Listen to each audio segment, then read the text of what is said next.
যে এমন একটা সময় আসবে ইসলাম শুধু নামে থাকবে। নাম আব্দুর রহমান তো মুসলমান, নাম আব্দুল্লাহ তো মুসলমান, নাম জায়েদ তো মুসলমান, নাম খালিদ তো মুসলমান। বুঝে না আখিরাত, বুঝে না কোরআন, বুঝে না নিজের কিয়ামত সম্পর্কে ধারণা, বুঝে না কবর সম্পর্কে ধারণা। সারা জীবনের 40 বছর অতিক্রম করেছে, একদিনও ফজরের নামাজ পড়ে নাই, একদিনও ইশার নামাজ পড়ে নাই। শুধু ঈদের দিন আর শুক্রবারের দিন মাথায় টুপি দিয়ে যায়। তো লা ইয়াবকা মিনাল ইসলাম ইল্লা ইসমুহু, ইসলাম শুধু নামে মুসলমান, কর্মের দিকে জিরো। ওয়ালা ইয়াবকা মিনাল কুরআনি ইল্লা রাসমুহু, কোরআন শুধু আনুষ্ঠানিক একটা কিতাব। আজকে জায়গায় কেন জমা হয়েছে? অমুকের আব্বা মারা গেছে তো সূরা ইয়াসিন পড়তেছে। অমুক জায়গায় কেন জমা হয়েছে? অমুকে কোরআন খতম করেছে তো পাগড়ি প্রদান করা হচ্ছে। অমুক জায়গায় কেন এক জায়গাতে হয়েছে?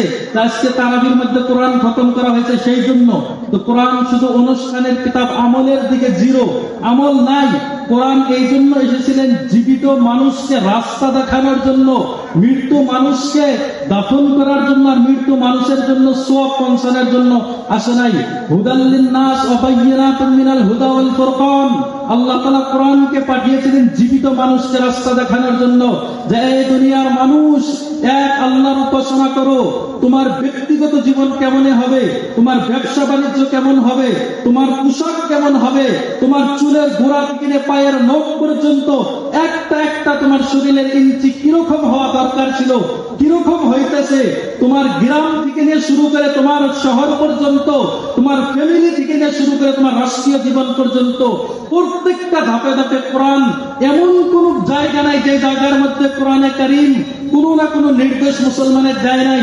আমরা মনে করি যে কোরআন শুধু এই জন্য এসেছে যে কোরআন পড়লে সওয়াব পাওয়া যায়, নামাজের মধ্যে সূরা ফাতিহা তিলাওয়াত করা হয়, তারাবির মধ্যে কোরআন খতম করা হয়, মাদ্রাসাতে কোরআন শিক্ষা করা হয়, মুক্তবে কোরআন শিক্ষা দেওয়া হয়, আর বসে বসে কোরআন খতম করবে। ভুল ধারণা।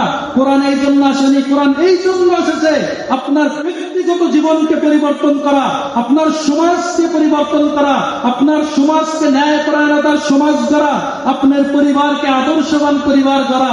যেদিন পর্যন্ত কোরআন এই কাজে ব্যবহার না হবে, কোরআনের এই দিকগুলোর উপরে যে পর্যন্ত আমল না করবে, অবস্থা যেরকম মুসলমানের হইতেছে, ধীরে ধীরে এর থেকে বেশি ভয়াবহ অবস্থা মুসলমানের অপেক্ষা করতেছে।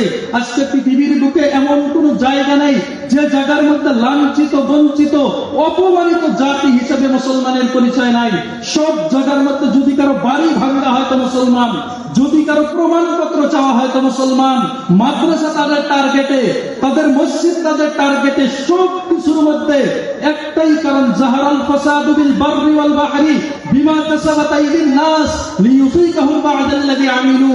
দুনিয়ার বুকে যত ধরনের বিবাদ আসুক, তোমার ফ্যামিলিগত বিবাদ আসুক, তোমার ব্যক্তিগত জীবনের বিবাদ আসুক, তোমার ধর্মীয় অনুষ্ঠানের প্রতি বিবাদ আসুক, তোমার মাদ্রাসা মসজিদ টার্গেট করা হোক, বিমা কাসাবাত আইদিন নাস, তোমার হাতের অত্যাচারের কারণে, তোমার হাতের গোনার কারণে, যে হাতকে তোমাকে দিয়েছিলাম এক আল্লাহর উপাসনা করার জন্য, যে মুখ তোমাকে দিয়েছিলাম কোরআনে কারীম তেলাওয়াত করার জন্য, তোমার সকাল হয়তো গানের আওয়াজ দিয়ে, তোমার রাত্রি যাপন হয়তো ন্যাংটা সিনেমা দিয়ে, হাতে হাতে মোবাইল ফোন, মেয়ে কি ছেলে, প্রত্যেকটা সেক্টরে সেক্টরে গুনার এমন কোন রাস্তা নেই যে রাস্তায় মুসলমান গুনার রাস্তা মুসলমান না করে।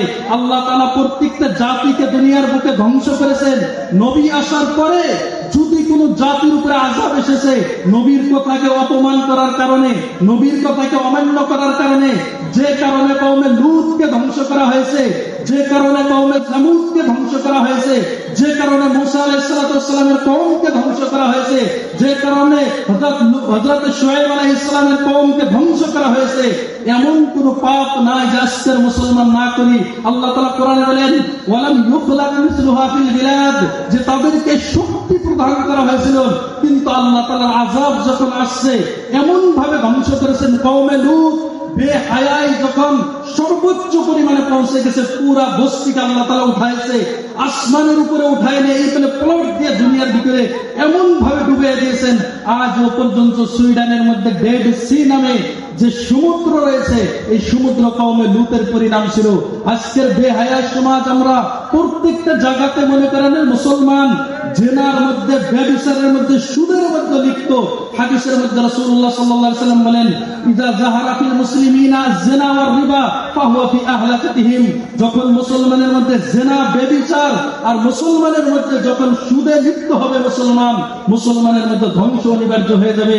পৃথিবীর বুকে এমন কোন গুনাহ নাই যে আমরা না করতেছি।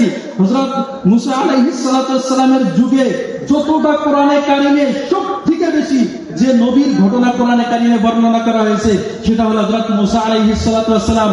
হাদিসের মধ্যে নবী করিম সাল্লাল্লাহু আলাইহি সাল্লাম বলেন যে লা তাত্তাবি'আন্না মান কানা ক্বাবলাকুম হাজওয়ান না'আল বিন না'আল ওয়া ইন কানা আতা উম্মাহু আলানিয়াতান লাকানা ফি উম্মাতিহি মান ইয়াসনাউ যালিকা।